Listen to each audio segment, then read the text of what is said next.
For decades, the wooden house on the hill was a temple to frozen time. The soft steps on the aged planks only reaffirmed the tacit pact that was woven between the objects, not to change, not to talk too much, not to remember more than necessary. Eleanor lived there well into her 70s. With the serenity of someone who has survived many storms, but still dries her clothes in the sun out of habit. Widowed for more than a decade, she knitted every afternoon by the window, as if the thread could also sew absences. Every morning, he prepared tea with mathematical accuracy. Served two, though only one drank, and looked to the east, where the sky seemed to hold secrets in pastel tones. He had a granddaughter, Clara, 20-something and restless, who came from time to time, full of questions for which there were no answers, or so I thought. That particular morning, Clara arrived, unannounced. And Eleanor, although she didn't say it, knew that something was about to break. There was a different vibration in the air, as if a crack buried decades ago began to murmur. Autumn in the mountains had that sweet form of nostalgia that seemed torn from an old postcard. Dry leaves covered the roads as if they wanted to bury the unsaid words under their rustle. Eleanor lived among routines as precise as an inherited clock that no longer told time, but that no one dared throw away. Every object had its place, each gesture its reason. And yet, behind the meticulous harmony hid a heavy silence, one that came not from the surroundings, but from something more intimate, more ancient. Hand-embroidered curtains, yellowed with time, hung over windows that did not open. The radio in the dining room, always turned on at the lowest possible volume, played songs from 40 years ago. In the guest room, where Clara usually slept, black and white portrait remained face down on a dresser, a subtle, deliberate gesture. It wasn't forgetfulness. It was carefully decorated denial. Clara, with the irreverent naturalness of her generation, moved around the house with the feeling that every corner had something that she should not touch. But the discomfort did not come from the furniture, but from the obvious absences. There were no photos of Grandpa in recent years. Not on the living room shelf, not in the albums that Clara leafed through out of pure inherited curiosity. He always appeared young, smiling, in a Sunday suit. He never grew old, as if old age had been denied him not by death, but by the carefully edited telling of a story. One afternoon, while Eleanor was cutting apples for a pie that she would never finish baking, Clara decided to go up to the attic. Nobody did it. It was the only place that didn't smell like lavender or dried lemons, but rather like dust and paper. There, among Christmas boxes, broken sewing machines, and jars with mismatched buttons, she found a small, worn leather suitcase. It had no padlock, just a blue ribbon tied with a double knot. The tape was tense, as if it had been containing something. For years, that didn't want to come out. Inside, carefully arranged, lay dozens of letters.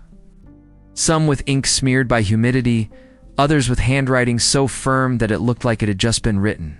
They were not addressed to Eleanor. They weren't even signed by her husband. Each one had the same name in the signature, M. The first letter was from 32 years ago. Clara opened it with the trivial emotion of someone hoping to find old anecdotes, innocent family secrets.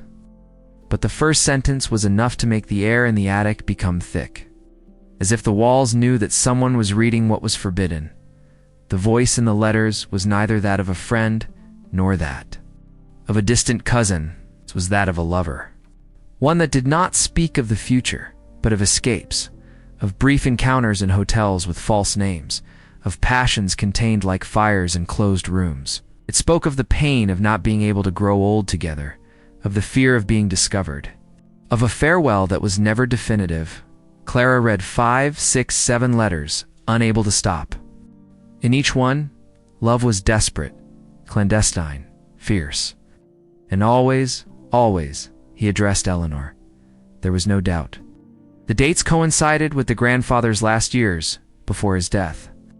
The betrayal was not abstract. It was meticulous, repeated, full of details and intimate gestures, but the most disconcerting thing was not the existence of the letters. It was the fact that they were carefully stored away, protected from time, as if Eleanor had never wanted to forget them.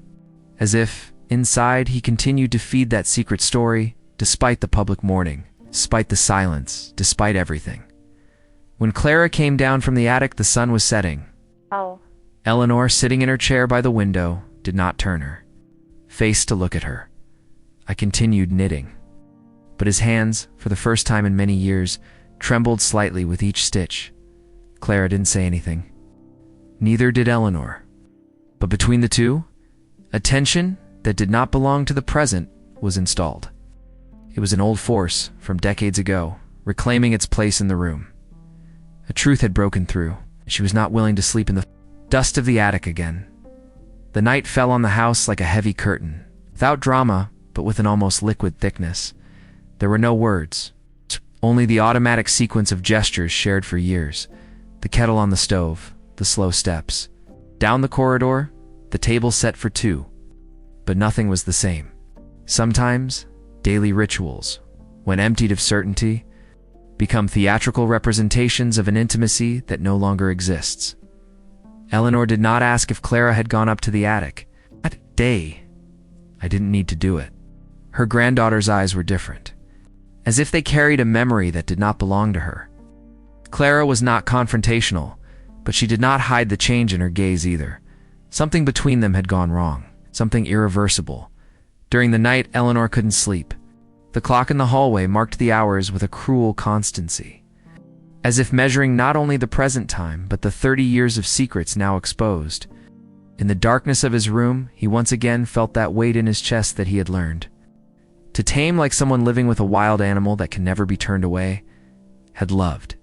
But he had also lied, that no matter how much time diluted it, it was not erased. It didn't matter how many times she had sewn the loose buttons of family morality, or how many perfect cakes she had baked to distract other people's judgment. The betrayal was still there, viva, complete, documented in black ink and yellow paper. In the morning, there was no tea. Eleanor simply sat in front of the window, without thread or needle. The hands, inert, rested on the lap as if they no longer knew what to do.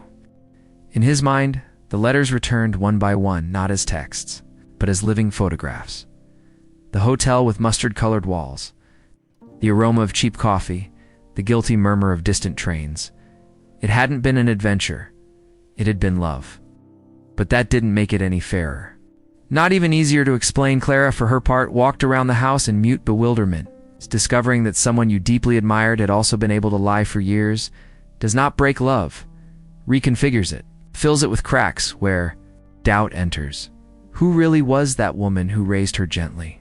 Who was that man whose absence was always solemnly narrated?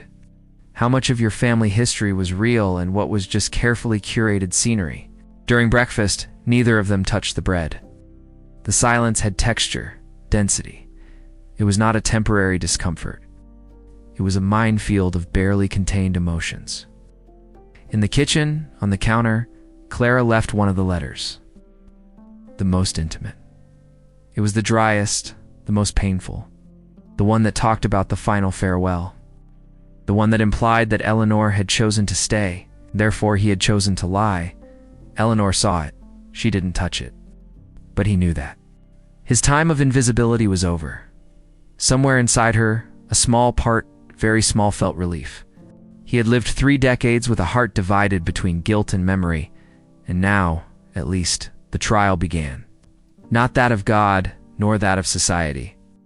The trial of a granddaughter, that more severe, more intimate, more human court. The afternoon brought rain, slow, steady.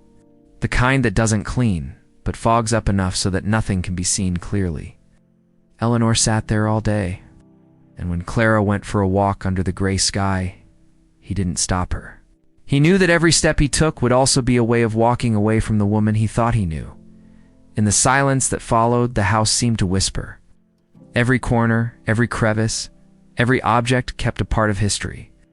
A story that now, although incomplete, began to speak. The pain, when it sets in, does not do so like an explosion, but like a constant humidity that seeps between the days. Eleanor didn't cry. He didn't scream. He didn't apologize. He didn't explain. It simply began to fade from everyday life. A presence that persists, but no longer participates. It was as if he had begun to live in another dimension, one where every object in the house had a double edge, one visible and another loaded with the past. The living room became his silent refuge. The chair by the window, his only constant company. But time, inflexible, only knows how to move forward. On the radio, an old lullaby came on accidentally, and Eleanor, for the first time in many years, felt the urge to cover her ears, who once dreamed of a simple life. And that, perhaps, he had destroyed that simplicity. With a selfish decision, Clara, although she was still in the house, walked through it like a guest. There were no longer conversations about recipes or names of flowers, only cautious steps and directionless crossed glances.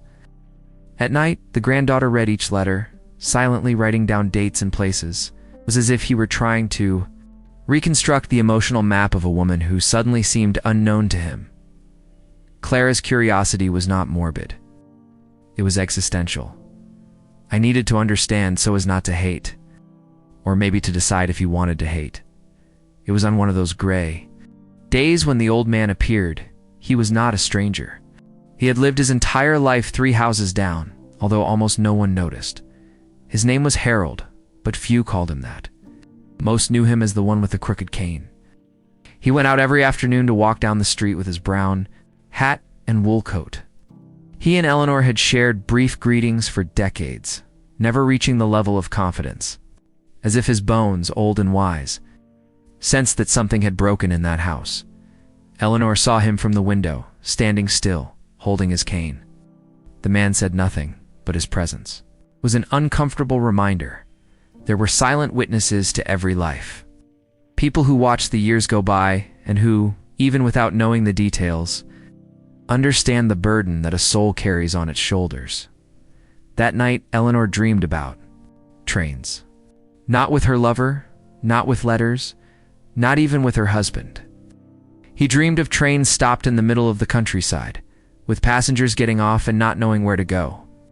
In that dream, Harold was there, sitting on a wooden bench, telling him without words that time does not forgive. It was not a violent breakup, but the surrender of an internal structure that had sustained his image for too long. Eleanor was not a bad woman, but he had been a coward, and that cowardice now was heavier than the betrayal itself. He started avoiding mirrors. Each reflection returned not his face, but a question. Who have you really been? The following days were of isolation. She rejected calls from her book club friends, stopped watering the plants on the porch, let the dust accumulate. On the china cabinet, his inner world became a closed library, full of beautiful books, but sealed by the fear of reopening their pages. Clara, without knowing why, began to leave small objects on the threshold of her room. A cup of lavender, a photograph from her childhood, a wordless note. But also how proof is kept that, despite everything, sometimes not. But his crooked cane hitting the asphalt was the only sound that interrupted the monotony of a house where the past had taken control of the present. Eleanor began to understand that the pain was not a visitor. It was a long-time tenant who had learned to hide behind good manners. Now that he was in front of her, he could no longer look away, and in that deaf acceptance, something small, fragile, almost imperceptible, began to move inside her. The deepest movements in the soul do not sound like trumpets. They are whispers, subtle frictions. Eleanor, without knowing why, got up earlier that Tuesday. The same old sun filtered through the frayed curtains, but something in the air seemed different. Not better, just different. As if the silence was willing to listen for the first time in years. Breakfast tasted no different, but she served it with a neatness she hadn't shown in weeks. The coffee served in the blue gold-rimmed mug that had belonged to his mother. It wasn't hunger, I felt. It was a need for order, to give meaning. Back to the minimum. In the closet, he looked for a cardboard box that he had not opened in years. Inside, fragments of life, old black and white photographs, unopened letters from dead friends, a pearl brooch without a twin, a lock of hair tied with a pink ribbon. Each object was a word in a forgotten language, yet deeply familiar. When he found it, a handkerchief, embroidered linen with the initials E.G., in faded red thread. It wasn't her husband's, it was the other one. The one who had made her feel alive for the last time. He held the handkerchief as if it were burning, but he didn't let go. He pressed it against his chest, right where the heart was learning to beat in a different rhythm. And for the first time in weeks, he closed his eyes without fear of what might appear behind his eyelids. He didn't cry, just remembered. Memories that didn't ask for judgment, just presence, walks in the rain, laughter in other people's rooms. The feeling of being seen in a way that no one saw her anymore. It wasn't defense. The kind of hunger that no one admits because it reveals too much. That afternoon, Clara was not at home. Eleanor decided to leave. Dressed in a green coat that she had not worn since 1993, she walked to the neighborhood's old square. There, where a meetin' wooden bench was still where it always was. He didn't sit down. He looked at it.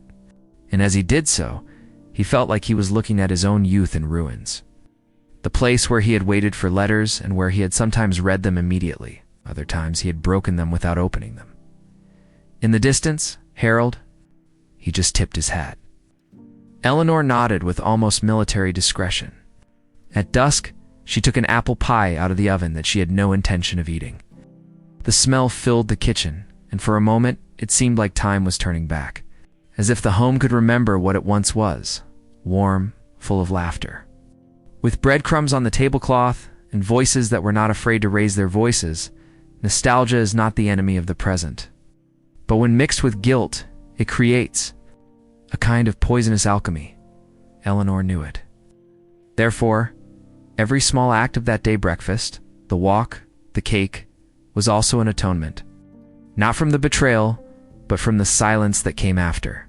Because if something tormented her, it was not the act, but having buried it as if it did not deserve space in her history. In the room, he opened a drawer from which a smell of old lavender and closed wood emerged. There the letters, not Clara's, but her own. The ones she wrote and never sent. Letters that began with emphatic phrases like, "I loved you too late," or "You were not what I was looking for, but you were what I needed." He read them one by one, with the trembling of someone who opens wounds to see if they have already healed or continue to fester in silence. That night, instead of sleeping, he stared at the ceiling. His thoughts were loose threads, tangled, impossible to sort out, but at least they flowed. And that, for a woman like Eleanor, was already a monumental change. The movement had no direction yet, but it was real, and sometimes when everything has collapsed, moving without knowing where is enough for life to begin to breathe again. Memory has its own defense methods. It is selective, capricious, even treacherous. But there are times when the past, like a wounded animal, crawls out of its hiding place without anyone calling it. That Wednesday, Eleanor decided to clean the attic. She had not done so since her husband's death, and she had avoided that space like someone avoiding a grave. The staircase creaked under his steps as if complaining about each year of oblivion. Dust accumulated in layers, boxes without labels, the echo of a house that once had more life than time. In the far corner, covered by a gray blanket, she found a trunk that she didn't remember putting away. It was heavy, but not because of the physical content. As he opened it, a breath of stale air escaped, like the breath of a secret. Inside, notebooks, photos stacked haphazardly, and an envelope sealed with burgundy wax. It was a type of envelope that was no longer used. One that was not delivered with invoices or catalogs. One that was meant to burn into the reader's skin. The handwriting on the front was not his. It was his. Adrian, the name, fell into his chest like a stone in stagnant water. He hadn't uttered it in decades, not because he had forgotten, but because he knew that a word carried with it the torrent. And there it was. A letter written with a calligraphy that he had caressed on nights that now seemed like part of another life, with fingers that no longer existed, with a passion that he had tried to bury as if it had not been real. He sat on the floor. There was no ceremony, just vertigo. The letter began with a date, October 7th, 1995, a month after the last meeting. The last time she had seen him, They had argued on a train platform in a rain that seemed to know too much. Eleanor had chosen to return home, to her husband, to his daughter, to your world. But Adrian had not accepted that ending. On paper, his written voice was different. There was no resentment, just a lament woven with an almost unbearable tenderness. He said things like, "I don't want to be the stone in your shoe, but I want to be the scar that you remember when you walk." He was talking about a trip to Lisbon that they never took, of a promise that she never uttered, but that he heard in her silence. The letter did not ask for anything. It was only telling the truth, that he loved her, that waited for her, that he understood why he chose what he chose, and that if one day she read those lines, he hoped she wouldn't hate him for continuing to love her even when it no longer made sense to do so. Eleanor was shaking, but she wasn't crying. It was an internal tremor, like a crack finally widening. The letter did not condemn her, but it did not free her either. It only carried with it the weight of what was not said, of what could have been, of the love that does not die even if it lacks oxygen. The rest of the day was a haze. He walked through the house without direction, running his fingers through the frames of family photos as if he recognized faces from a story he wrote with another pen. Every corner gave her mixed echoes. Her husband's laughter, her daughter's games. And between them, a softer, more dangerous murmur, like a chord that only her heart understood at night. Sitting in front of the window, she observed the reflection of herself in the glass. She was not the woman from before, not the lover, not the wife, not the mother. It was another. It's an unstable synthesis, full of fissures, but also more real than ever. The past was not dead. I was just sleeping. And that letter, sealed and hidden, was not a trap. It was a mirror. The most disturbing thing was not what Adrian said, but what he awakened in her. Because the question was not why she had loved him, but why she had pretended she didn't. And now that Clara knew, now that the truth was floating between walls and old photos, Eleanor could no longer hide behind time. The obstacle was not guilt. It was the forgiveness he still didn't know if he deserved. And just at that point, when the night seemed to close like a hand, something inside him began to move again. Not hope, not redemption, just awareness. As if finally, after so many years, he could look at his story with his eyes open, and that, for a grieving soul, is rarer than absolution. The days that followed the letter were a kind of slow fever. Eleanor, who had previously moved with an almost monastic routine, now seemed to inhabit her own home as a guest. The familiar had mutated.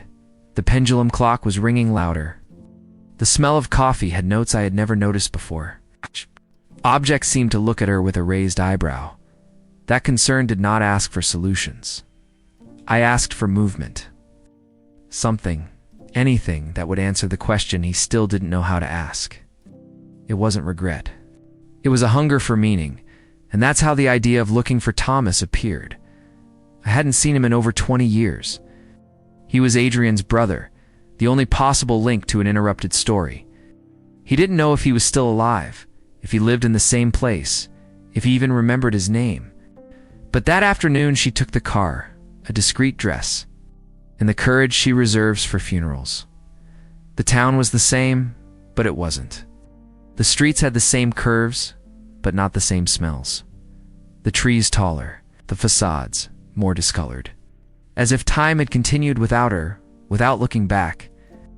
He found the house with an ease that pained him. Some addresses, even if they are not written, are engraved on the body. He knocked on the door. There was no response at first, then slow steps, a hunched figure, averted gaze, and a voice that still sounded like before, only with more pauses between words. It was Thomas. There was surprise in his eyes, yes, but also an ancient shadow, as if he had sensed for years that this moment would come. He let her pass. He didn't offer tea. He didn't smile.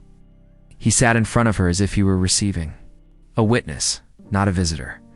The room was full of dust, suspended in the light, crooked portraits, books on the floor, and on a shelf, a photo of Adrian Young, immortal, as if time had not completely caught up with him. Eleanor tried to speak, but said nothing. Not because I didn't know what to say, but because I understood that everything had already been said. In the letter, Thomas, although he never read it, knew what that letter contained. He knew her by the tone of her silence. He was not hostile, but not warm either. It was like a field after a storm, wet, messy, but still unable to bloom. The conversation was brief, fragmented. She spoke in sighs. He responded with gestures.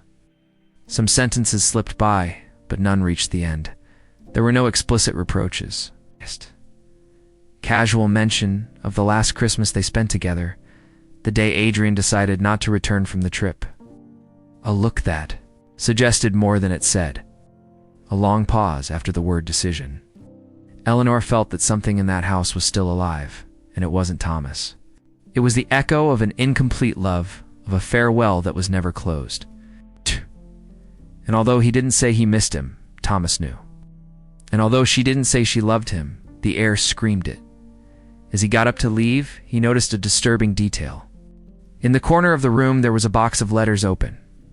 Yellowish, as if someone had read them recently. Letters that were not for her. Thomas, before escorting her to the door, spoke a short sentence. Not a forgiveness, not a blessing, more of a warning. Something between it no longer works, and it still hurts, not with hate. With fatigue as she closed the door, Eleanor knew there was no reconciliation possible. That some wounds don't bleed, but they don't close either. The reconnection attempt had failed, not because it was rejected, but because there was never an actual bridge. Only the illusion that memories could sustain what time dissolved in the car. As the engine purred beneath her feet, Eleanor did not cry, but he looked at his hands. They were the same ones that once caressed another's skin. The same ones who wrote, "I can't" on a napkin before leaving. The afternoon died slowly. The shadows lengthened. And in his chest, a different emptiness began to take shape. It was not absence. It was the weight of having been part of something beautiful, having left it without saying goodbye. That silence, charged with emotions, would be his most honest company during the return trip. The morning after his visit to the town was different. Not because the sun was shining brighter, in fact. The sky was overcast and opaque like a forgotten sheet, but because Eleanor woke up with more than just insomnia. She woke up with an echo. A slight echo, almost musical, that did not come from outside but from within. Something had touched her the day before. Something that had no name. It wasn't fault. Not even sorry. It was something else, more subtle. A pang of understanding. As if he had finally understood that not everything broken needs to be repaired. But it does need to be seen, touched, recognized. He returned to the kitchen. The box of letters was still on the table, open like a wound that has not yet decided whether to close or fester. He had read them so many times that he could no longer distinguish the ink from the memories. But as he removed some envelopes, from the bottom, a detail caught his attention. A small letter, without a seal, without an addressee, folded awkwardly. It was the only one written on a different page. More fragile. More intimate. The lyrics were Adrian's. It was brief. It wasn't even dated. It was almost a sketch, an abandoned thought. But there, between the nervous lines, was something Eleanor never knew. He had known. Not from the beginning. But he knew it. And he had written it like this. The love that is. Given does not disappear. It only changes form. I failed to, but I clung to the version of you that I wanted to save. Not the real one. There was no reproach. There was no resentment. Just bittersweet acceptance, as if the act of writing it had been his way of saying goodbye to the wound. Eleanor squeezed the paper between her fingers. He didn't cry, but he trembled. Forgiveness had not been requested. It had been granted in silence. Like those blessings that a mother sends when her child is already far away, without him hearing, but with the certainty that one day they will reach him. That letter, forgotten, silent for decades, had been waiting. For this moment, not to redeem her, but to remind him that all was not lost. Eleanor stood up. He walked to the living room. He looked at the old trunk where he used to keep the tablecloths embroidered by his mother. And there, among yellowish fabrics and sleeping lace, she found a blue handkerchief. One that Adrian had given her before they got married. I had taken it during the honeymoon trip. She had hidden it there the day she decided to betray him. Like an uncomfortable witness, he held it to his chest. The perfume was gone, but the texture still held the touch of a shared life. That handkerchief was a minimal gesture, but it was also everything. It was the thread that still tied her to a part of herself that hadn't completely died. He folded it carefully, placed it on the table next to the letter, as if creating a makeshift altar. And then, without much thought, he took a new envelope, blank paper, and began to write. It was not a letter for Adrian, not for Thomas either, not even for herself. It was a letter to no one, or maybe for everyone. A confession without an addressee. A way to empty the accumulated pain, to release the retained love. Each word came out slowly, with the exact weight of someone who has learned not to exaggerate. He wasn't looking for redemption, just a balance that would allow him to breathe. That afternoon, he went for a walk for the first time in weeks. She passed by the old library, by the park where the children played, by the bench where she used to sit with her husband to watch. The seasons go by, everything was still there, but nothing was the same. When he returned home, he found a letter in the mailbox. It had no sender. The handwriting, however, seemed strangely familiar. It wasn't Thomas's, or from a neighbor. It was from Julia, his granddaughter. The letter was simple, written with the awkward honesty of someone who doesn't quite know what he feels. He said he had been thinking, that he had reread the letters, that he didn't understand everything, but that something inside him had softened. It still hurt, but I wanted to see it. Talk. Not to judge, but to understand. Eleanor didn't know what answer to give, but he smiled. Not with relief, but with something more subdued. Like someone who sees a flower bloom in an abandoned garden. The blue handkerchief. The letter without an addressee, the one from his granddaughter, and that forgotten note from Adrian. Now formed a small shrine on his table. A silent testimony that even the most broken can find, if not form, at least meaning. The day Julia returned to her grandmother's house, she had no announcements. Nor was she greeted by theatrical gestures. It just arrived. With his coat crossed, over his chest, his eyes still full of doubts, and the steps of someone who doesn't know if he is entering a house or a memory, Eleanor was already awake. I hadn't prepared anything special. He didn't bake cakes, didn't put new flowers. He simply left the door unlocked, like someone who doesn't expect a visitor, but doesn't fear it either. They saw each other. They didn't hug. They didn't greet each other. But they were not avoided either. They only coexisted for a few minutes, sharing the same air, the same story, the same silence full of meaning. Sometimes the most intimate thing is not said. Breathe. Julia walked around the room, observed the blue handkerchief still on the table, the cards stacked as if they were pieces of a half-solved puzzle. He didn't ask anything. He just sat down, like someone who surrenders, but doesn't kneel. It was then that Eleanor, almost without thinking, opened a drawer under the table. He took out an old black and white photograph. It was Adrian's, not just any one. It was one Julia had never seen. In it, his grandfather smiled sideways, his eyes looking at someone outside the frame. The tenderness trapped in that image was so evident, so vivid, that for a second it seemed that time had not passed. Eleanor placed the photo in front of her granddaughter, not as an explanation, but as an invitation to look beyond judgment. For hours they didn't talk much, but they spent the day together. They shared the usual soup, toasted bread with butter, and that tea that only tasted good in that kitchen. Words were few, but the gestures began to change temperature, like ice that doesn't break, but starts to sweat. Julia did not forgive with a sentence. He didn't cry. He didn't say, "I understand." But when, at the end of the day, he took out his cell phone and showed his grandmother a photo of his friends at university. When he told her about an exhibit he had seen at the museum and laughed softly at a silly video, something invisible happened. It was a crack that was no longer a wound. It was transit. Eleanor didn't apologize either. It was not justified. But when she cleared the plates after dinner and left a folded napkin next to you, Julia's plate, one of those she used to embroider by hand when she was young, she also said something, not with voice, but with memory. Forgiveness, in its purest form, is not an act. It is a landscape. One that they both began to walk, without hurry, without a goal. Just like someone returning home after being lost for a long time, that night. When Julia left, Eleanor did not walk her to the door. Not because I didn't want to, but because I understood. Sometimes walking alone to the exit is the only way for the other person to be free to return. And Julia returned. Not the next day, not even a week. But he came back. Each visit brought something new. A plant in a recycled pot. A story about a book she was reading. A question about Adrian. Cards were no longer prohibited items. They were archaeological pieces of an emotional lineage. Sometimes Julia read them aloud.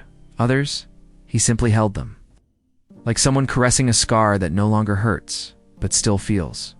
And in the middle of those visits, one day, Julia asked about the blue scarf. Eleanor didn't answer. He just wrapped it in a small box and handed it to him. No explanation. Like an inheritance that is not material, but symbolic, Poetic Justice did not come with apologies or public revelations. It came with small acts of reconstructed intimacy.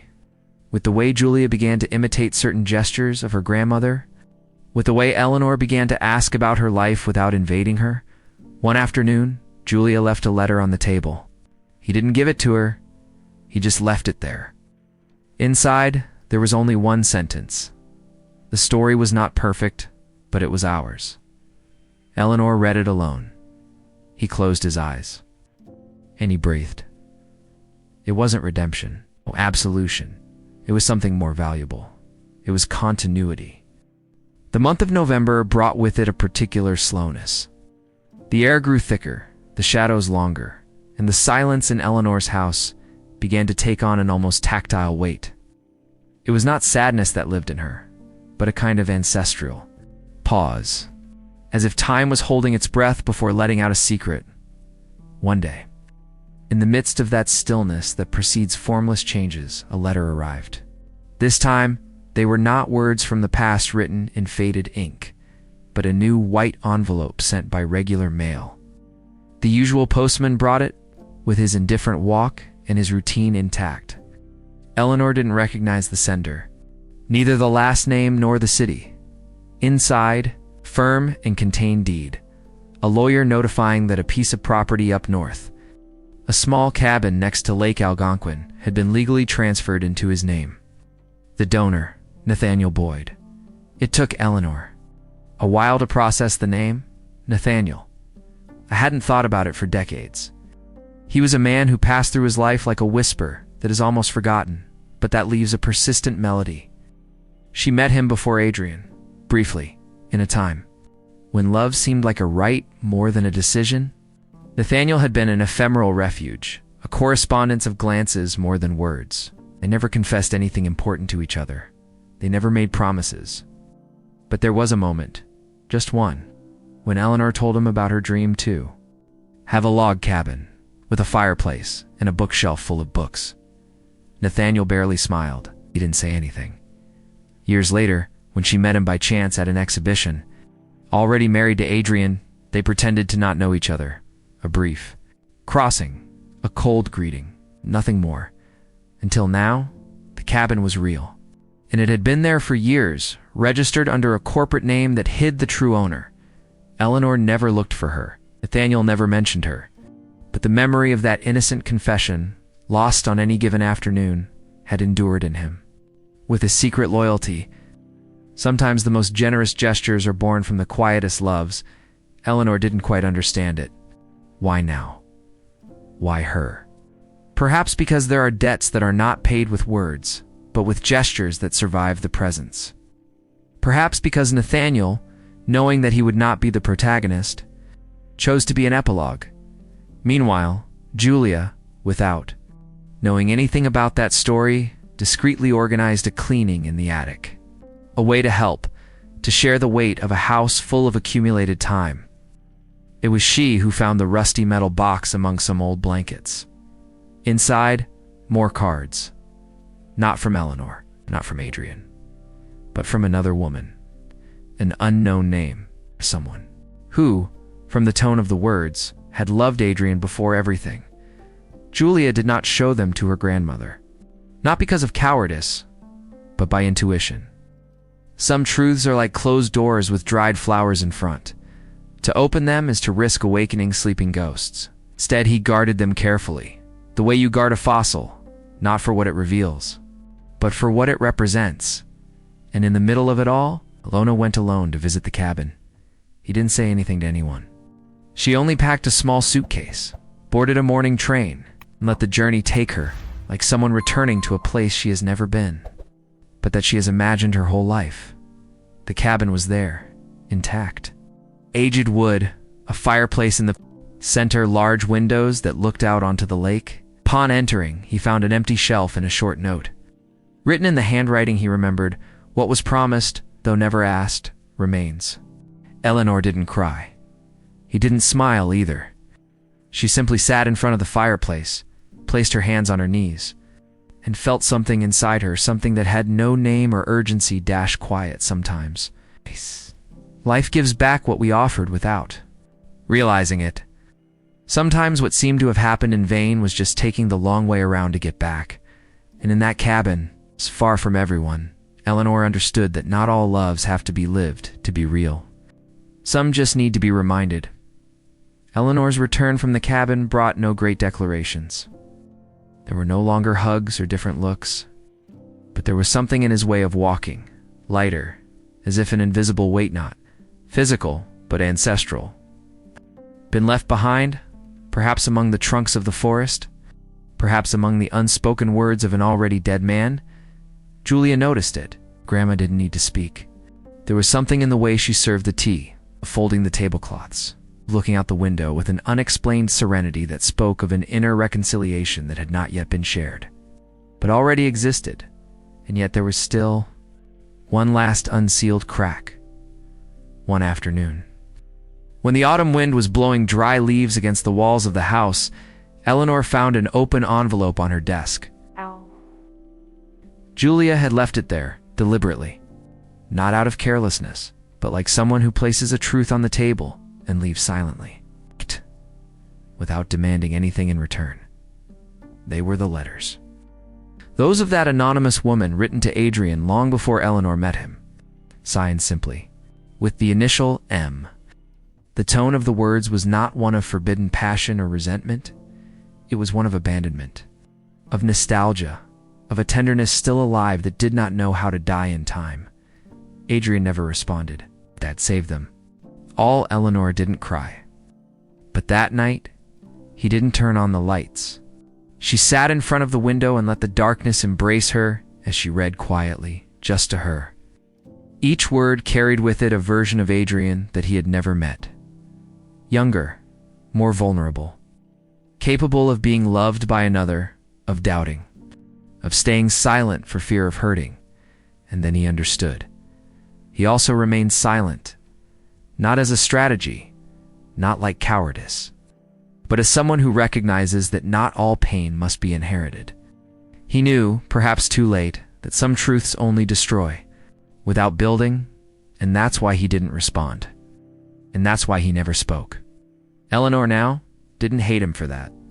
For the first time, I understood that even those who seem strong have also loved in their own clumsy, broken, deeply human way. Days later, Julia brought a box she had found in her room. It contained old photographs, a stopped clock, a lock of hair tied with a blue ribbon, and a small notebook. He sighed. A list of dates and names, dates of anniversaries, births, first school dances, names of teachers, neighbors, friends that no one remembered anymore. It was Adrian's memory, documented in silence, without seeking applause, without witnesses. And in the middle of it all, a short note written on the last page. I am not innocent, but I chose you every day, even when I didn't know how to tell. You. Eleanor closed the notebook and placed it next to the stopped clock. I didn't need more. Life that dense and capricious currents is not about understanding everything. Sometimes it is enough to accept that incompleteness also has value, that the people who failed also tried, that gestures that never arrived on time still leave their mark. That night, for the first time in months, Eleanor invited Julia to dinner at the big table. They didn't talk about letters, didn't talk about the cabin. They talked about the weather, the taste of apples, about the neighbor who had painted her fence a ridiculous pink. They laughed softly, as if laughter were not the goal, but rather the symptom of a wound that is beginning to close, and although Adrian's name did not appear, his presence was evident.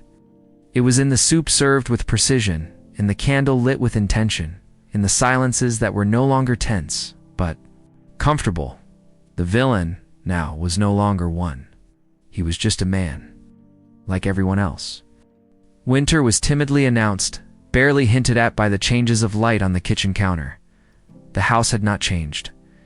The cups were still on the same shelf. The photos had not moved. And yet something in the air, perhaps the invisible temperature of calm, spoke of another atmosphere. Eleanor no longer rose with the weight of an untold story. His movements were still methodical, but now each gesture was not an attempt to control the chaos, but a conversation with what was left. Accepting was not giving up, but rather stopping fighting with ghosts that no longer had the strength to hit. The relationship with Julia changed without the need for explicit agreements, like two rivers that had flowed in parallel but in tension, and suddenly found a common channel without forcing the confluence. There was no longer a need to watch every word. The unspoken judgment lodged in the glances dissolved, replaced by calm understanding. Neither Eleanor was just a woman who had failed, nor was Julia a granddaughter who had to judge in order to feel whole. One afternoon, Julia returned from the library with a book of old recipes. Eleanor leafed through it without interest at first, but between the pages, he recognized formulas that he once wrote with Adrian, before everything became thicker between them. It was not a conscious gesture of reconciliation. But that night, without saying anything, he cooked one of those forgotten dishes. Julia tried it and smiled, without knowing why. It was as if an invisible bridge had been repaired, brick by brick. Garden, which had been unattended for months, began to show signs of care. First, it was minimal pruning, then a timid replanting of tulips, and later, a freshly varnished wooden bench appeared under the cherry tree. Eleanor spent some mornings there, not reading, not thinking, just being. I had learned to stop translating silence into guilt. Sometimes he wrote little notes, not addressed to anyone. I kept them in a tin box where there used to be Christmas cookies. She didn't intend to be remembered for those words. She just needed to breathe out the thoughts before they rotted inside. Some were memories. Others, prayers without religion. In all of them, there was a new honesty, stripped of drama, clear as water after a storm. He also walked through the town again without Adrian's shadow as a weight on his shoulders. Now the memory of it hurt not like a thorn, but like a tattoo. Permanent, but no longer inflamed. As he passed by the square where they used to sit in the summers, he didn't look away. He let her go. He let the past scene float for a second and then dissolve like smoke. Julia, for her part, also began to write, perhaps inspired by the letters, by the stories implicit in the house, by what she had learned without anyone teaching her. Sometimes I would show pieces to Eleanor, and other times I would just leave them on the table as a way of saying, I'm here, I understand you, I'm still learning. There were no uttered apologies or ceremonial forgiveness. But one morning, Eleanor found her cup of tea already poured when she came downstairs. It wasn't a big gesture, but it was enough. It was the kind of love that needs no name. The transformation was not a replacement. Eleanor was still herself, restrained, thoughtful, somewhat rough with emotions. But now he was no longer a hostage to his own history. She had allowed herself the possibility of being something more than the mistake made, more than the lost. Love, more than Adrian's wife. He was finally someone who didn't need to hide his cracks. And perhaps because of that new honesty, peace was not a flash of lightning. It was a dew, invisible at first, inevitable later, the past. When not faced, becomes a damp basement where memories rot. But when it is aired, when light is allowed to penetrate, something unusual happens. That past begins to transform into a legacy. And that's what happened with Eleanor. It wasn't a decision. It was a simple gesture, taking out of a box one of the letters that he never delivered, one that he had written with no intention of being read. He left it on Julia's bed one afternoon without saying anything. There were no explanations in it. It's just a memory. The story of how she met Adrian, told like someone who draws a watercolor with words. The letter spoke of a rainy day, of an awkward conversation, of a flower on the lapel of a coat. It was love. No regret. No justification. Pure love, with the dust of time on it. Julia read it without haste, and something inside him adjusted, as if the pieces that he had arranged with rage, one by one, now found another order. Not better, but truer. He understood that the betrayal had not been a leak, but a crack, and that sometimes those we love do not betray us out of evil, but out of fear of the life they did not know how to sustain. Inspired by that letter, Julia began a project with the children of the town library, a workshop on stories without an owner. He asked the town's elders to send anonymous stories of their lives, fragments, snippets, without dates or signatures. In less than a week, he received more than 50 envelopes. Eleanor, though she never admitted it, sent two. One talked about a red dress. The other from a garden hidden behind a train station. Eleanor's son, who until then had maintained a functional distance, also changed. One day, without any excuse, he repaired the front porch that had been falling apart for years. He did it in silence, nailing one board after another with the firmness of someone who doesn't know how to say, "I forgive you," but learns to build it with wood. Eleanor watched from the window without intervening, and when he finished, he left a package in the entryway, an old tape recorder with tapes from Julia's childhood, rescued from the attic. A week later, Julia organized a small exhibition in the library. It wasn't about Eleanor. It was about invisible lives, called the exhibition What We Didn't Say. Among the objects on display was a letter wound with red thread, a rusty silver spoon, a piece of floral wallpaper, a handkerchief with embroidered initials, and a notebook where a shaky handwriting wrote, "I would be wrong again if that meant I had felt so much." And then the unexpected happened. Someone Julia didn't know approached during the exhibition. He was an older man with a serene face and gray eyes. She carried a dried flower between the pages of a book. He asked about Eleanor. He said his name was Samuel. He was never a lover, nor a rival. He was simply someone who knew her before it all started, a neighbor from the past. It brought a letter from her, never sent, in which Eleanor spoke of an alternative life, one where love was not a war, but a refuge. Eleanor greeted him with a small but sufficient smile. There were no tears or hugs, just a cup of tea served, and a shared silence. The kind of silence that does not bother, but rather honors everything that does not need to be explained. The garden continued to grow. Julia had added a plant that Eleanor didn't recognize, a young lavender.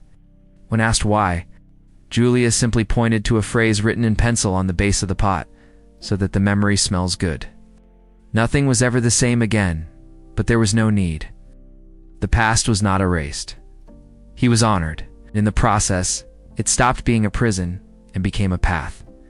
In the gestures of each day, a tea served, an unexpected visit, a story told, and a low-voiced Eleanor understood that the true legacy is not what one leaves behind, but what one makes flourish in others.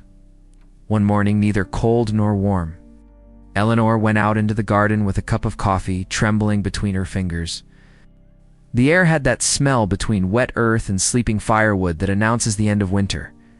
Although the flowers still did not dare to fully say it, he crouched in front of the young lavender. He didn't say anything. He only removed some dry leaves, with the patience with which old words are removed from an already resolved conversation. Then he slowly sat up, resting one hand on his knee, and looked at the house again.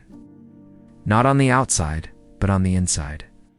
Through the window, he saw Julia folding a blanket on the sofa. with the calm of someone who no longer carries doubts, but rather domesticated memories, in the back, on the dining room table, rested the box that had changed everything. Closed. New dust on its cover. There was no need to open it again. Eleanor sipped her coffee. A bee passed by. The clock on the porch showed a time that no longer mattered, and on her face, briefly a wrinkle stretched, as if time, just for a second, caressed her instead of pushing her. Then, without saying a word, he walked towards the hedge where the first wild violets had begun to grow. There he simply continued removing the weeds.